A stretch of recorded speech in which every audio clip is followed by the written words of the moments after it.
پڑھ لیں۔ اللہم صلی علی محمد وعلی آل محمد کما صلیت علی ابراہیم وعلی آل ابراہیم انک حمید مجید۔ اللہم بارک علی محمد وعلی آل محمد کما بارکت علی ابراہیم وعلی آل ابراہیم انک حمید مجید۔ گزشتہ درس میں عرض کیا تھا کہ اللہ تبارک و تعالی نے فرمایا ہم قیامت والے دن وَنَضَعُ الْمَوَازِينَ الْقِسْطَ انصاف کا ترازو قائم کریں گے۔ وہاں پر ہر بندے کے ساتھ انصاف ہوگا، ہر چیز کے ساتھ بلکہ انصاف ہوگا، انسانوں کے ساتھ بھی انصاف ہوگا، جانوروں کے ساتھ بھی انصاف ہوگا، حتیٰ کہ یہاں تک بھی حدیث مبارکہ کے اندر آتا ہے کہ اگر سینگ والی بکری نے بغیر سینگ والی بکری کو مارا ہے دنیا کے اندر، تو کل قیامت والے دن اللہ تبارک و تعالی جس بکری کے سینگ نہیں ہیں اس کو سینگ عطا فرمائیں گے، اور جس کے سینگ ہیں اس کو بغیر سینگ کے زندہ کر کے اس سے بھی بدلہ دلوائیں گے۔ یعنی اتنا انصاف ہوگا وہاں پر۔ تبھی تو اللہ تعالیٰ فرماتے ہیں کہ ہم انصاف کا ترازو کل قیامت والے دن قائم کریں گے، کسی کے ساتھ کوئی ظلم نہیں ہوگا، برابری ہوگی۔ یہ دنیا کا نظام ہے، کائنات کا نظام ہے کہ یہاں پر سب اکٹھے مل جل کے زندگی گزار رہے ہیں، ظالم بھی زندگی گزار رہے ہیں مل جل کر، انصاف کرنے والے بھی زندگی گزار رہے ہیں، اللہ والے بھی مل جل کر زندگی گزار رہے ہیں، گناہ گار بھی۔ لیکن کل قیامت والے دن جب انصاف ہوگا تو اللہ تبارک و تعالی اعلان فرمائیں گے وَامْتَازُوا الْيَوْمَ أَيُّهَا الْمُجْرِمُونَ، آج جو مجرم لوگ ہیں وہ الگ ہو جائیں، آج مجرم لوگ نیکوکاروں سے الگ ہو جائیں۔ کوئی عام بات نہیں ہے، جس وقت اعلان ہوگا نہ جانے کتنے لوگ تباہ و برباد ہو جائیں گے اس اعلان کی وجہ سے۔ جب مجرم لوگ الگ ہو جائیں گے، صاف ظاہر ہے ان کے لیے کوئی وہاں پر پروٹوکول تو نہیں ہوگا، یہ دنیا کا نظام تو نہیں ہے کہ یہاں پر تو لوگ پیسہ دے کے اپنی جان چھڑوا لیتے ہیں، کوئی سفارش لڑا کے اپنی جان چھڑوا لیتے ہیں، کسی بہانے سے ان کی جان چھوٹ جاتی ہے۔ لیکن آخرت کے معاملے میں کوئی سفارش نہیں چلے گی، کسی کے پاس کوئی مال و دولت نہیں ہوگی، وہاں تو انصاف کا ترازو چلے گا، ہر بندے کے ساتھ انصاف ہوگا۔ قرآن پاک کے اندر اللہ تعالیٰ نے فرمایا کہ اگر کافروں کے پاس زمین و آسمان کے درمیان جتنا خلا ہے، یہ سارے کا سارا سونے سے بھر جائے خلا، اتنا اگر کافروں کے پاس سونا ہو، ایک کافر کے پاس اتنا سونا ہو، تو جب وہ اللہ کے عذاب کو دیکھے گا تو وہ اس وقت کہے گا کہ کاش کہ یہ سارے کا سارا سونا میں اللہ کو دے دوں، میری جان چھوٹ جائے صرف اس عذاب کے۔ دنیا کے اندر دیکھیں ہم جس مال و دولت کی خاطر اپنے جسم کو راحت و سکون پہنچا رہے ہیں، کل یہ مال و دولت قیامت والے دن ہمارے کام نہیں آئے گا، وہاں پر ہمیں اللہ کے عذاب سے نہیں بچا سکے گا۔ اللہ کا عذاب اتنا سخت ترین عذاب ہوگا۔ پہلے تو لامحال کسی کے پاس اتنا سونا ہو ہی نہیں سکتا کہ جتنا زمین و آسمان کا خلا ہے سارے کا سارا سونے کے ساتھ بھر جائے۔ اگر بالفرض کسی کے پاس ہو بھی تو اللہ کے عذاب کو دیکھ کر وہ کہے گا کہ کاش میں یہ سارے کا سارا سونا اپنی جان کے فدیے میں دے دوں، میری جان چھوٹ جائے کسی طریقے سے۔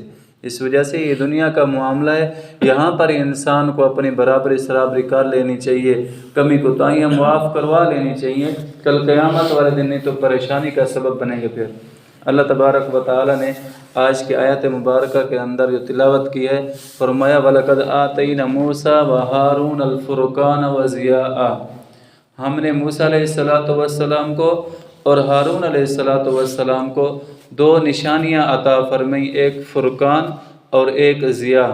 فرقان کا معنی ہوتا ہے کہ حق اور باطل کے درمیان فرق کرنے والی چیز کو فرقان کہتے ہیں، حق اور باطل کے درمیان۔ قرآن پاک کے اندر بھی ایک سورت ہے جس سورت کا نام سورۃ الفرقان ہے، 18ویں پارے کے آخر صفحات میں ہے تبارک الذی نزل الفرقان علی عبدہ لیکون للعالمین نذیرا۔ مطلب کہ حق اور باطل کے درمیان فرق کرنے والی چیز کو فرقان کہتے ہیں۔ اسی وجہ سے سیدنا عمر فاروق رضی اللہ تعالیٰ عنہ کا لقب بھی فاروق ہے، کہ انہوں نے بھی حق اور باطل کے درمیان جو ہے وہ فرق کر کے دکھایا، حق کو الگ کیا اور باطل کو الگ کیا۔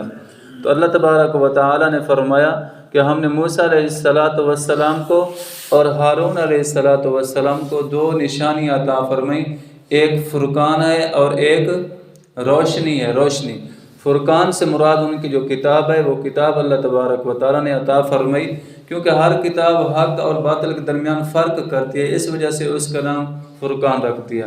اور روشنی سے مراد کیا ہے کہ اللہ تبارک و تعالیٰ نے یہ معجزہ عطا فرمایا تھا موسیٰ علیہ السلام کو کہ اپنا ہاتھ بغل کے اندر ڈالتے، بغل سے باہر ہاتھ نکالتے تو ایسے چمک رہا ہوتا تھا جیسے سورج چمک رہا ہو، ایسے روشن ہو جاتا تھا بغیر کسی بیماری کے، بغیر کسی تکلیف کے۔ یہ ایک معجزہ تھا اللہ تعالیٰ نے وہ عطا فرمایا۔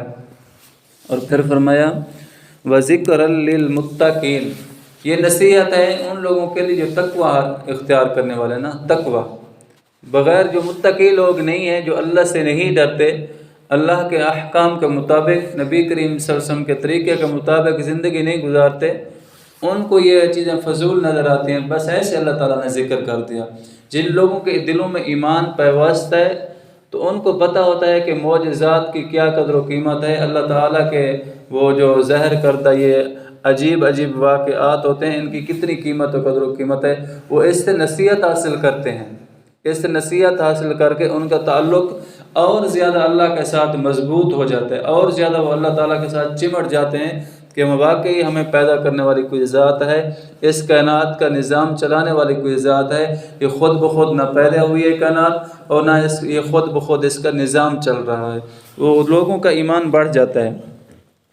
اللہ تعالیٰ نے فرمایا الذین یخشون ربہم بالغیب، آگے متقی لوگوں کی دو صفات ذکر کی ہیں اللہ تعالیٰ نے کہ متقی لوگ کون ہیں۔ ویسے تو بہت سارے صفات ہیں ان کی، شروع پارے کے اندر بھی ہے الف لام میم ذالک الکتاب لا ریب فیہ ھدی للمتقین، ھدی للمتقین الذین یؤمنون بالغیب، متقی لوگ وہ ہیں جو بن دیکھے اللہ پر ایمان لے ہیں، بغیر دیکھے، ہم نے دیکھا نہیں اللہ تعالیٰ کو، اپنے نبی صلی اللہ علیہ وسلم کی زبان اقدس سے، منہ مبارک سے ہم نے سنا، ہم نے نہیں بلکہ صحابہ کرام نے سنا، ان نے ہم کو بتایا، ہم نے یقین کر لیا کہ اللہ کا پیغمبر جو ہے وہ کبھی زبان سے جھوٹ نہیں بولتا، بلکہ وہی بات منہ سے نکالتے ہیں اللہ کے پیغمبر، وما ينطق عن الهوى ان هو الا وحی یوحی، جو اللہ کی طرف سے وحی ہوتی ہے، پیغمبر علیہ الصلاۃ والتسلیمات وہی اپنی امت تک پہنچاتے ہیں، اپنی مرضی سے ایک لفظ بھی اپنے منہ سے نہیں نکالتے۔ تو اللہ تعالیٰ نے متقیوں کی پہلی یہ صفت بیان فرمائی ہے الذین یؤمنون بالغیب، جو بن دیکھے اللہ پر ایمان لے۔ اور دوسری صفت متقیوں کی وَيُقِيمُونَ الصَّلَاةَ، وہ نماز کو قائم کرتے ہیں۔ متقی لوگ وہ ہیں، تقوی والے لوگ وہ ہیں جو نماز کو قائم کرتے ہیں۔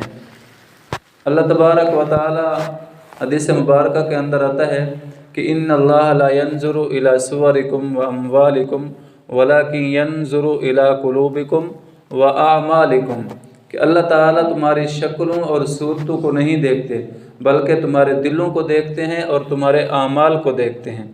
اللہ تعالیٰ کے ہاں قدر و قیمت دل کے اعتبار سے ہوتی ہے اور اعمال کے اعتبار سے ہوتی ہے۔ اللہ تعالیٰ کے ہاں انسان کی قدر و قیمت شکل اور صورت کے اعتبار سے نہیں ہوتی اور مال کے اعتبار سے بھی نہیں ہوتی۔ انسان اس غلط فہمی میں بالکل نہ ہو کہ جو خوبصورت ہوگا، جس کے پاس مال و دولت زیادہ ہوگی، وہ اللہ کے ہاں قدر و قیمت والا بندہ ہے، اللہ کے ہاں وہ پسندیدہ ہے۔ ابو لہب کو ابو لہب کیوں کہتے ہیں؟ اتنا زیادہ حسین کہ آگ کے شعلے کی طرح اس کا چہرہ چمکتا ہوا، اتنا خوبصورت، لیکن ناکام ہو گیا، برباد ہو گیا، اللہ کی بات نہیں مانی، اللہ کے نبی کی بات نہیں مانی، تو ہمیشہ ہمیشہ کے لیے ناکام ہو گیا۔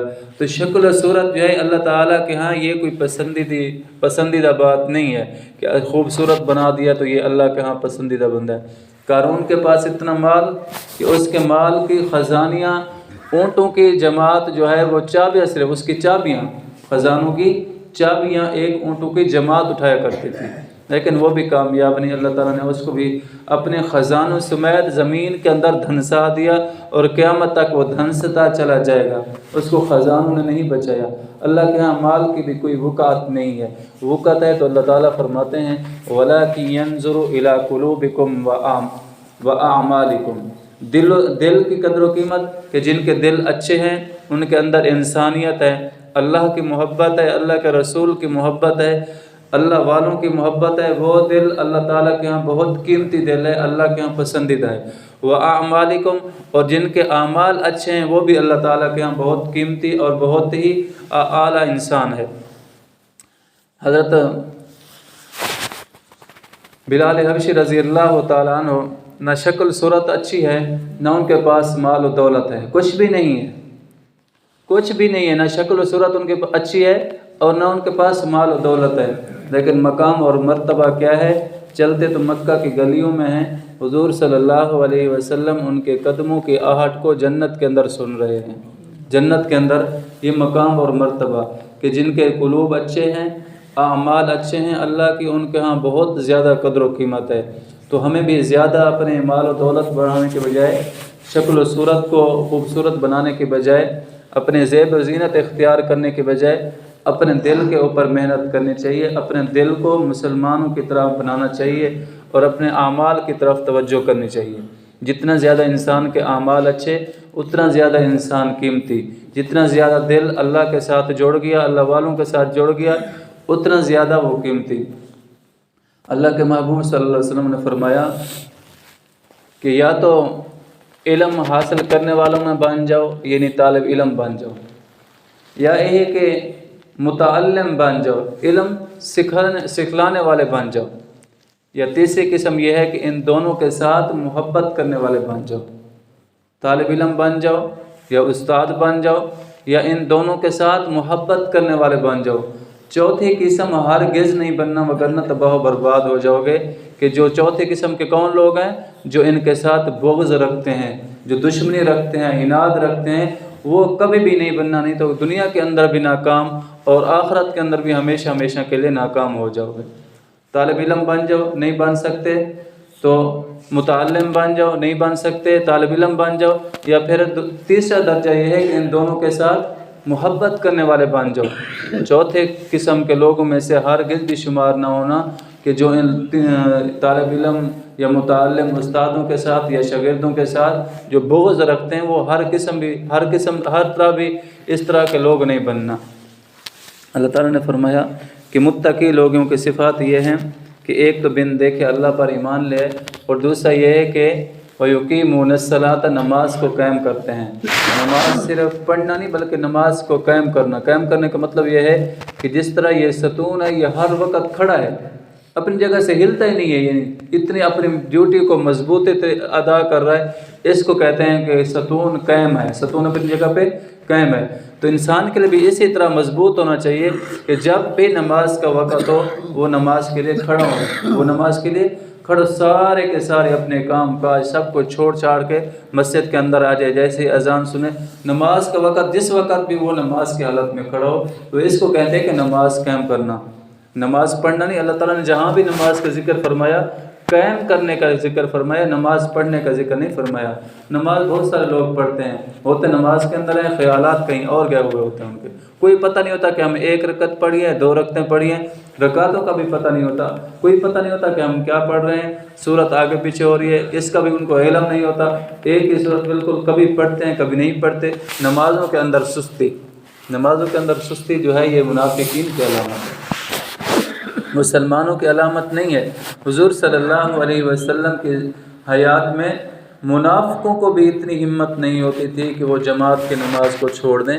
منافق لوگ، مسلمان تو مسلمان نہ، مسلمان تو ماشاءاللہ وہ تو ان کی تہجد بھی بڑی مشکل سے چھوٹتی ہوگی، تہجد کے پابند، تلاوت کے پابند، ذکر اذکار کے پابند، لیکن جو منافق ہوتے تھے ان کو بھی یہ ہمت نہیں ہوتی تھی کہ وہ جماعت کی نماز کو چھوڑ دیں۔ آج مسلمان کو دیکھ لیں کہ کتنے لوگ ہیں جو گھروں کے اندر سوئے رہتے ہیں، نماز کے لیے اٹھتے نہیں ہیں، اور ہم اپنی ان جھوٹی زبانوں سے دعویٰ بھی کرتے ہیں کہ ہم مسلمان بھی ہیں۔ مسلمان اور کافر کے درمیان فرق کرنے والی چیز صرف نماز ہے۔ استاد نے شاگرد سے پوچھا نا کہ بیٹا نماز کون لوگ نہیں پڑھتے؟ ایک شاگرد کھڑا ہو گیا، استاد جی جو مر جاتے ہیں مردے ہیں وہ نماز نہیں پڑھتے۔ تیسرا لڑکا کھڑا ہوا، دوسرا، استاد جی جو کافر لوگ ہیں وہ نماز نہیں پڑھتے۔ تیسرا کھڑا ہوا، استاد جی جن لوگوں کو نماز نہیں آتی وہ بھی نماز نہیں پڑھتے۔ انہوں نے بالکل بات ٹھیک کہی ہے نا۔ اسی طرح لیکن چوتھی طرح کے لوگ بھی ہیں کہ نماز بھی آتی ہے، مسلمان بھی ہیں لیکن پھر بھی نہیں پڑھتے۔ یہ کتنی بڑی بدبختی ہے۔ اور لوگ کہتے ہیں کہ ہم مسجد کے اندر نہیں جاتے، نماز نہیں پڑھتے۔ اللہ تبارک و تعالیٰ اپنے گھر اسی کو آنے کی توفیق دیتے ہیں جس سے اللہ تعالیٰ راضی ہوتے ہیں۔ اگر ہم مسجد کے اندر نہیں آ رہے، نماز نہیں پڑھ رہے، تو ہمیں فکر کرنا چاہیے کہ کس غلطی کی وجہ سے اللہ تعالیٰ ہم سے ناراض ہیں اور ہمیں اپنے در سے روک دیا کہ میرے در تم نے نہیں آنا، میرے گھر باہر ہی رہو اپنے گھروں کے اندر، میرے گھر کے اندر تم نے نہیں آنا۔ ہم اپنے گھروں کو دیکھ لیں کہ ہم جس بندے سے راضی ہوتے ہیں اس کو اپنے گھر لے جاتے ہیں، جا کر مہمان نوازی کرتے ہیں، کھانا کھلاتے ہیں، بار بار اس کو کہتے ہیں کہ ہمارے ساتھ چلو۔ اور جس کے ساتھ تھوڑا سا بغض ہو، دشمنی ہو، اناد ہو، کبھی اس سے کہا ہے کہ ہمارے گھر چلو، سلام تک نہیں کرتے دور دور سے۔ تو اللہ تبارک و تعالیٰ جس بندے سے خوش ہوتے ہیں اس کو اپنے گھر بلاتے ہیں کہ میرے گھر میں آ جاؤ، اور جس سے خوش نہیں ہوتے پھر اس کو کبھی بھی دعوت نہیں دیتے کہ میرے گھر میں تم آ جاؤ۔